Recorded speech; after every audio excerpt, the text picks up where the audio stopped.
Yeah, good morning, Bindon and Oliver Reed. I mean, out of the two of them, Bindon was the governor, but Bindon used to sometimes bully Oliver Reed.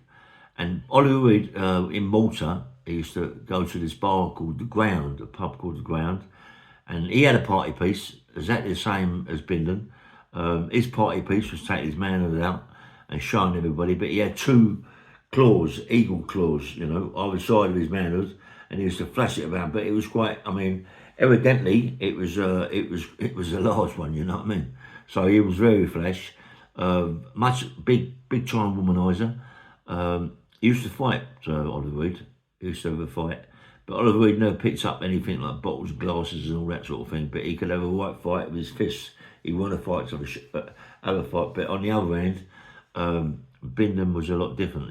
Bindon would pick up anything: tables, chairs, bottles, glasses, knives, guns, anything he could get hold of. Bindon, he would do with. He's one of them guys that never liked to lose a fight. Never liked to lose a fight. Get him in the dark. Yeah. But anyway, Bindon had a party piece, didn't he?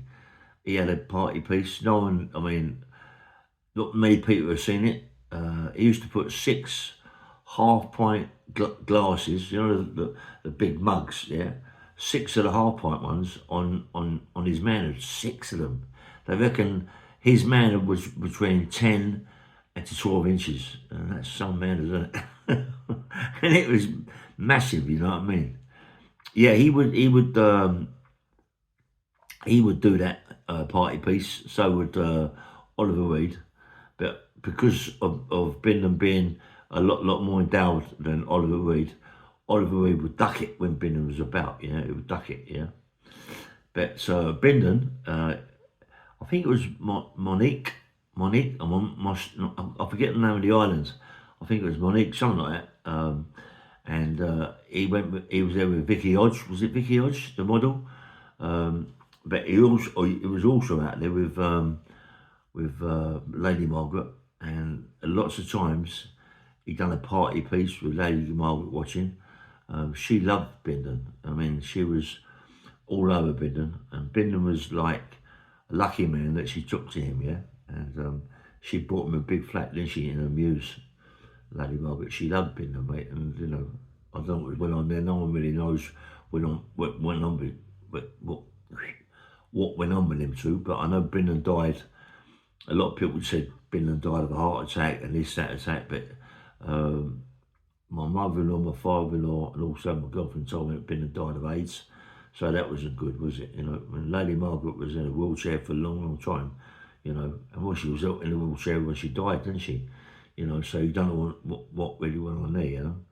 But anyway, Bindon, film sets, he would always be one of them guys. He was always playing the part of a gangster, of a villain. And Jimmy Tibbet was always the same thing, gangster, villain. And when Bindon and Jimmy Tibbet was on sets together with Noshel Powell, Bindon couldn't get flash. He couldn't take over because he was petrified of Jimmy Tibbet, and he was also petrified of Noshel Powell. The rumours are that he went into one day. He'd had a little bit of a drink with Oliver Reed, and he'd only got Jimmy Tibbet, and Jimmy Tibbet went over and put it right on him, and Bindon collapsed. He more or less collapsed, folded over. He was petrified. But also, he was saying Jimmy Tibbet that when Bindon, he had a go at Bindon. He's always weary of Bindon. Always weary that there was nothing about that Bindon could pick up. And if it had to come to it, if Jimmy Tibbet had to whack him on the chin or something, he knew that he would knock him spark out because Jimmy Tibbet could whack. Jimmy Tibbet was one of the hardest punchers that I've ever met. He used to muck him up, man, Jim. But he used to whack me around the belly, Jim, around the sides, and he would really hurt, and I was telling him to stop it, you know what I mean? Like it's ain't a game, you know what I mean? Stop it, Jim, But he could hurt, and he wasn't really putting anything into it, you know what I mean? He was just like boom. He knew how to put it together. Yeah, he was a good man. But Noshel Powell and Bindon, had a little go between, you know. I think it was Nosher Power that put Bindon on his arse, getting Larry, but also Bindon and Nosher Powell trained together. Well, Nosher Powell trained with Bindon, didn't he, for the fight with McLean. Nosher Powell taught Bindon a lot, you know, taught Bindon a lot. And also, when you think about it, also, you had Oliver Reed, he would spar with Billy Walker. That's true, you know. A lot of people just think it's just something for advertising for Oliver Reed, but Oliver Reed actually got in the ring a few times with Billy Walker. Yeah, and he didn't hold his own, but he was all right for a couple of rounds. You know what I mean? You know, them sort of people, you get them in the ring. They say, you know, a good amateur will beat a professional for 2 rounds. Yeah, because the amateur comes out throwing punches like a lunatic, don't they? So you know, it's only 2 rounds, 3 rounds they fight. So, but a pro goes on for 10 rounds, 12 rounds, 15 rounds. Yeah, in them times. Yeah, but anyway. I've never had the opportunity really to spar with someone like Clay. Must have been a fantastic feeling to spar with Clay.